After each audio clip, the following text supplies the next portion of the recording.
할렐루야. 지난 시간에 이어서 요한계시록 13장 이제 1절로부터 18절까지의 말씀을 총정리를 해서 말씀을 드리도록 그렇게 하겠습니다. 먼저 1절로부터 10절에 있는 말씀을 다시 한번 정리해 드립니다. 바다로부터 올라온 짐승. 바다 짐승의 그 정체는 누구냐? 적그리스도라는 사실. 우리는 앞장 12장에서 사단의 정체를 살펴보았습니다.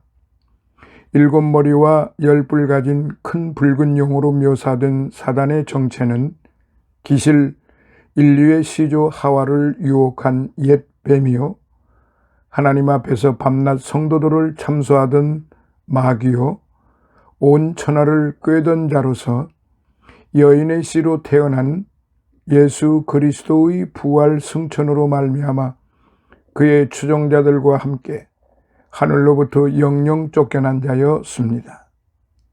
이처럼 하늘로부터 땅으로 쫓겨난 사단은 그 사악한 권세로서 공중 권세 잡은 자로 행세했습니다. 에베소서 2장 2절. 그리고는 그리스도께 패하여 땅으로 쫓겨난 그 분을 그리스도의 교회와 성도들에게 풀고자 사단은 온갖 획책을 다 했던 것이지요. 하지만 하나님의 특별하신 간섭과 보호로 인해 사단은 주의 교회를 없이 하는데 참담하게 실패하고 말았습니다. 그러자 붉은 용 사단은 마지막 최후의 발악으로 그리스도의 참 교회를 이루는 성도, 곧 하나님의 계명을 지키며 예수의 증거를 가진 자들로 더불어 싸우려고 바다와 육지가 맞닿은 해안에 섰던 것입니다. 이상이 12장에서 요한이 본 환상으로 본장 13장의 환상은 그 연속입니다. 13장의 환상은 두 짐승에 관한 환상으로서 곧 바다로부터 올라온 짐승과 땅에서 올라온 짐승에 관한 환상입니다. 이 두 짐승은 붉은 용 사단에게서 권세를 받고 그의 사주를 받아 행동하는 사단의 화신으로서 소위 마귀의 삼위일체라고 할 것입니다. 먼저 우리는 본문을 통하여 바다로부터 올라온 바다 짐승의 정체를 살펴봅시다.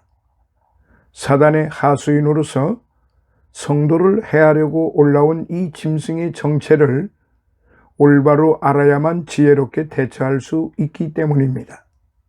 자, 그 첫째로 1절로부터 4절, 사단의 화신으로서 하나님을 대적하는 자. 사단의 화신으로서 하나님을 대적하는 자. 먼저 우리는 요한이 환상 가운데 본 바다 짐승의 모습을 살펴봅시다. 전체적인 모습은 표범과 비슷했는데요. 그 입은 사자의 입 같았고 그 발은 곰의 발과 같았다고 2절에 기록되어 있습니다. 그리고 이 바다 짐승은 머리가 7이요 뿔이 10인데 각 뿔마다 면류관을 썼고 또한 각 머리들에는 참남된 이름, 곧 하나님을 모독하는, 회방하는 이름이 쓰여져 있다고 했습니다. 1절에. 상상해 보십시오. 참으로 화필로 묘사하기 어려운 기괴한 모습이 아닐 수 없습니다. 그렇다면 기괴한 짐승은 장차 세상 끝날에 나타나 강력하고도 포악한 적그리스도적인 대국가를 만들고 그 괴수로 군림할 적그리스도를 가리킵니다. 적그리스도라는 말은 더 안티크라이스트입니다. 과연 이 기괴한 짐승은 무엇일까요? 요한이 본 무엇을 의미할까요? 사랑하시는 성도 여러분, 물론 이 적그리스도는 사단의 사주를 받고서 사단의 일을 합니다. 그런즉 이 강력한 적그리스도 국가의 괴수야말로 바로 적그리스도요, 불법의 사람이요, 멸망에 가증한 자라 할 것입니다. 적그리스도는 요한1서 2장 18절, 불법의 사람은 데살로니가 후서 2장 3절, 멸망이 가증한 자는 마태복음 24장 15절에 기록이 되어 있습니다. 그렇다면 이 바다 짐승의 권세는 어떠할까요? 자, 첫 번째 봅니다. 바다 짐승은 뿔이 10이요 머리가 7이라고 했어요. 여기서 면류관을 쓴 10뿔은 강력한 권세를 잡은 10왕을 가리킵니다. 그리고 참남된 이름이 쓰여진 7머리는 하나님을 회방하는 7국가를 가리킵니다. 결국 10뿔과 7머리 가진 바다 짐승은 붉은 용 사단이 가진 강력한 지상 권력의 화신이요 상징인 것입니다. 다시 말하면 사단은 적그리스도적인 지상의 열강들과 열왕들을 도구로 사용하여 교회와 성도들을 핍박하는 것입니다. 자, 두 번째 보겠어요. 바다 짐승은 표범과 비슷하고 곰의 발 같고 사자의 입 같다고 했습니다. 2절에 이 같은 바다 짐승의 모습은 일찍이 다니엘이 이상 중에서 본 바 새 짐승의 혼합 모습입니다. 다니엘서 7장 4절로부터 6절. 여기서 표범은 사납고 먹이를 덮치는데 날쌘 짐승을 가리킵니다. 곰의 발은 상대방을 갈기갈기 찢어버리는 무지막지한 힘을 상징합니다. 그리고 사자의 입은 단 일격에 상대방의 숨통을 물어 죽이는 잔인한 공격을 상징합니다. 그러므로 이 같은 묘사는 세상에 당할 자가 없을 정도로 바다 짐승의 위세가 크다는 사실을 보여줍니다. 동시에 그 위세가 잔혹하고 포악하다는 사실도 보여줍니다. 사단은 바로 이 같은 권세로서 성도를 잔해하고자 으르렁거리는 것이지요. 베드로전서 5장 8절. 결국 바다 짐승에게 그 같은 막강한 위세와 권세와 힘을 준 자는 하늘에서 쫓겨난 붉은 용 사단으로서 바다 짐승의 배후 조종자는 사단이기 때문에 그렇습니다. 이제 바다 짐승은 붉은 용 사단에게 받은 권세로서 기이한 또는 거짓된 이적을 행사함으로써 온 땅을 미혹합니다. 사실 사단의 별명은 온 천하를 꿰는 자입니다. 그 기이한 이적은 치명상으로 인해 머리 하나가 거의 죽게 될 뻔하다가 다시금 깨끗이 소생하는 이적이었습니다. 3절. 사단의 권세를 받은 바다 짐승은 마치 예수 그리스도의 부활인 양 흉내내는 것입니다. 요한계시록 17장 9절로부터 13절의 빛 아래서 이 이적을 역사적으로 해석하면 이미 지나간 5국가와 현재 있는 국가, 요한 당시의 로마 제국에 이어 장차 올 7번째 적그리스도 국가는 한때 거의 패망하는 듯 보였다가는 다시금 회생하여 제8왕국으로서 더욱 강력한 적그리스도 국가가 된다는 사실을 가리킵니다. 그 결과 어리석은 땅의 백성들은 그 기이한 이적을 보고 크게 미혹을 받습니다. 바다 짐승을 따르고 경배합니다. 동시에 짐승에게 권세를 준 용에게도 경배합니다. 누가 이 짐승과 같으뇨? 누가 능히 받으실 수 있고 그러니까 누가 능히 이로 더불어 싸우리요? 4절. 정녕 이 경배 찬송은 전능하신 여호와 하나님 한 분만이 받으실 수 있고 또 받기에 합당한 송가입니다. 따라서 과거에 받아오셨고 앞으로도 세세토록 받으셔야만 할 만백성의 송가인 것입니다.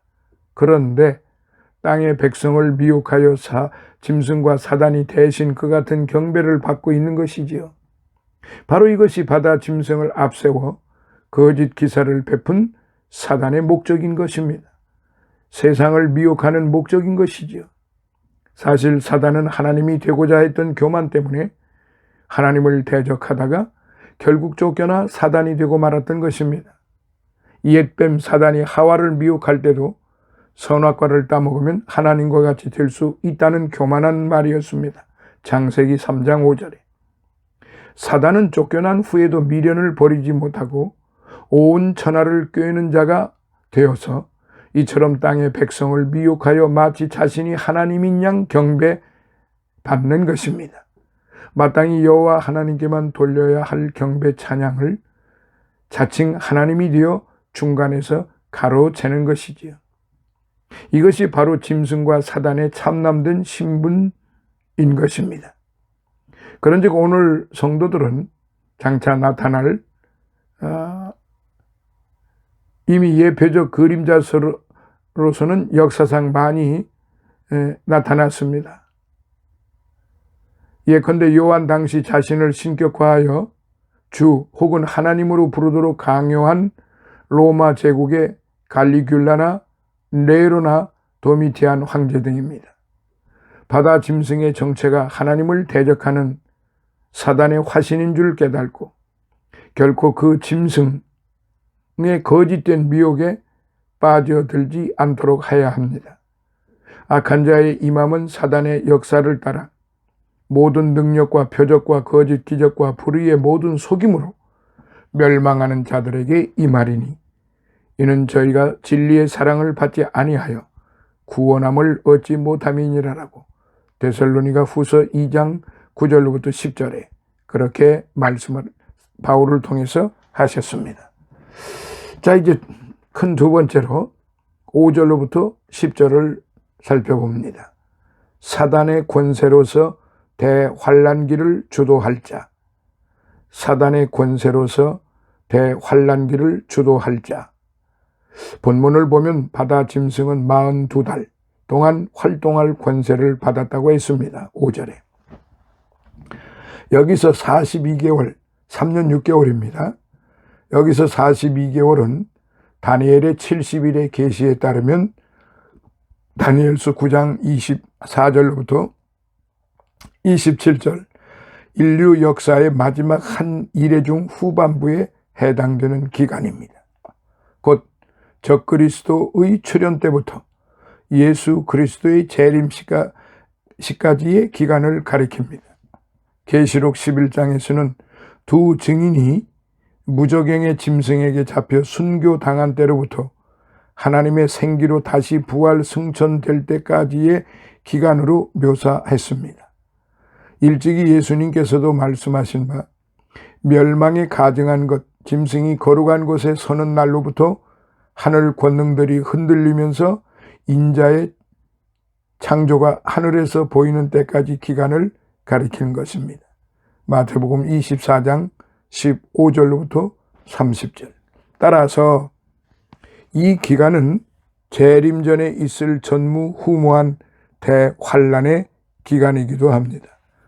사단의 권세를 부여받은 짐승이 사람들에 대한 큰 말과 하나님에 대한 참남된 말로서 고기가 물을 만나듯 설쳐대는 기간입니다.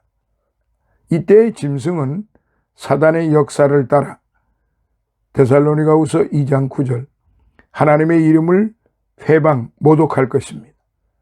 사단을 하늘에서 쫓아냈기 때문이죠. 또 하나님의 장막을 회방할 것입니다. 사단이 쫓겨난 곳이기 때문입니다. 그리고 하늘에 거하는 자들, 곧 하나님의 백성도 회방할 것입니다. 예전부터 사단이 참소한 대상이기 때문입니다. 이처럼 거룩한 자를 모독하고 선을 악으로 참을 거짓으로 바꾸는 것이 사단의 본성이요 짐승의 역사인 것입니다. 결국 짐승은 자신의 때인 42달 동안에는 사단의 권세로서 성도들과 싸워 이기고 세계 만국을 지배하는 큰 권세를 누리게 될 것입니다. 7절에. 특별히 여기서 짐승이 성도들과 싸워 이긴다 하면 외적이요 육적이며 일시적인 승리를 구가한다는 의미입니다. 다시 말하면 짐승이 포악한 세상 권력으로서 성도들을 잡아 죽이고 옥에 쳐놓고 또한 멀리 유형시켜 보내므로 복음 증거의 입을 봉쇄시킨다는 의미입니다. 곧 교회와 성도들을 능멸한다는 의미이기도 합니다. 그러므로 이때 참 성도가 아닌 자들, 곧 죽임을 당한 어린 양의 생명책에 장세 이후로 농명되지 못한 자들, 곧 하늘에 속하지 아니하고 땅에 속한 자들은 모두 짐승에게 경배할 수밖에 없고 또 기꺼이 경배할 것입니다. 사단이 제 주인이요 제 아비이기 때문입니다. 그러나 창세 이후로 하나님의 은총의 택하심으로 말미암아 죽임을 당한 어린 양의 생명책에 어린 양의 십자가 보혈로서 그 이름이 기록된 참 성도들은 결코 경배하지 아니할 것입니다. 이들은 하나님의 소유로서 오직 하나님 한 분만을 주인으로 아버지로 모시는 자들이기 때문입니다. 그런 거로 세상 끝날의 대환란기 동안에는 더욱이 성도들에게 있어 몇 갑절의 인내와 믿음이 요구되는 것입니다. 따라서 사도 요한은 누구든지 귀가 있거든 들을지어다 라는 말로서 중요한 권면의 말을 잊지 않았습니다. 사로잡는 자는 사로잡힐 것이요 칼로 죽이는 자는 자기도 마땅히 칼에 죽으리니 10절. 따라서 이 말은 박해자에 대한 엄중한 경고의 말씀이기도 합니다. 그런데 권위 있는 사본 알렉산드리아 사본에 의지하여 번역을 하면 이 말은 다음과 같은 뜻이 됩니다. 사로잡힐 자는 사로잡힐 것이요 검으로서 죽임을 당할 자는 검으로 죽임을 당하리니. 그러므로 이 말은 성도들로 하여금 순교의 각오를 갖도록 권면하는 말입니다. 뒤이어 나오는 말이 성도들의 인내와 믿음인 것을 볼 때 후자의 번역이 보다 타당성이 있다고 봅니다. 그런즉 오늘 우리 성도들은 말세의 대환란기 동안 짐승이 사단의 권세로서 성도들에게 말로 형언케 어려운 온갖 박해와 핍박을 가해 온다고 할지라도 오직 믿음 안에서 죽도록 인내함으로써 최후 승리하는 자들이 되어야 하는 것입니다. 사랑하시는 성도 여러분, 이제 62강 60-3편 이제 마무리를 하도록 하겠습니다. 지피지기이면 백전백승이라는 말이 있습니다. 적을 알고 자신을 알면 100번 싸워도 100번 다 이길 수 있다는 말입니다. 이순신 장군이 바로 그렇게 싸우셨습니다. 그래서 승리했습니다. 그렇습니다. 말세 때일수록 우리 성도는 더욱 영적으로 깨어 적을 알고 또 적의 공격에 철저하게 대비해야만 합니다. 사실 성도의 대적인 마귀는 할 수만 있으면 택한 성도라도 미혹하기 위해 우는 사자같이 두루 다니며 삼킬 자를 찾고 있습니다. 베드로전서 5장 8절에. 그런 거로 더욱이 성도는 말세 때 사단의 권세를 받고 또 사단의 사주를 받아 역사하는 짐승의 정체를 바로 깨달아 알아야 합니다. 비록 짐승의 역사가 기이하고 그 권세가 굉장하다고 하나 모두 거짓된 것이요 또 일시적인 것임을 알아야 합니다.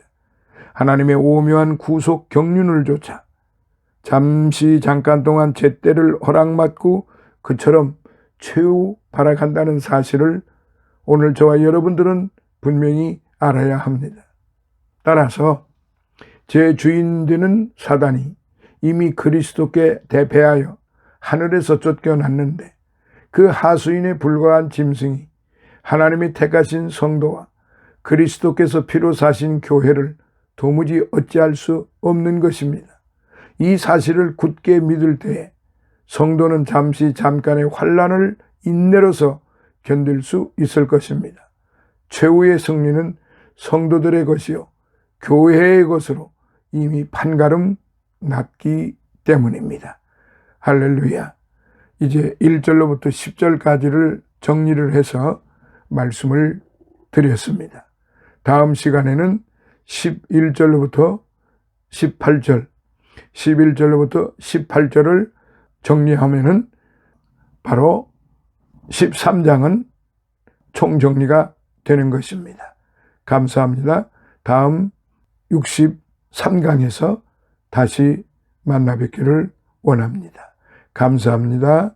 제가 감기가 들려서 목감기가 와가지고 자주 오네요. 이제 좀 나이가 좀 들어서 그런지 몰라도 이 목감기가 자주 오게 되어서 목소리가 그렇게 양호하지를 못합니다. 이해해 주시고 이 말씀을 잘 한번 살펴주시고 과연 내가 하나님 앞에나 사람 앞에나 부끄러움이 없는 그런 성도로서 보배롭고 거룩하고 존귀한 성도로서 과연 내가 최선을 다하고 있는가, 그리고 이 말씀을 통해서 내가 그 말씀대로 살아가기를 간절히 원하고 있는가 하는 점을 잘 자신 스스로 살펴보는 그런 시간이 되었으면 좋겠습니다. 감사합니다. 다음 시간에 만나요.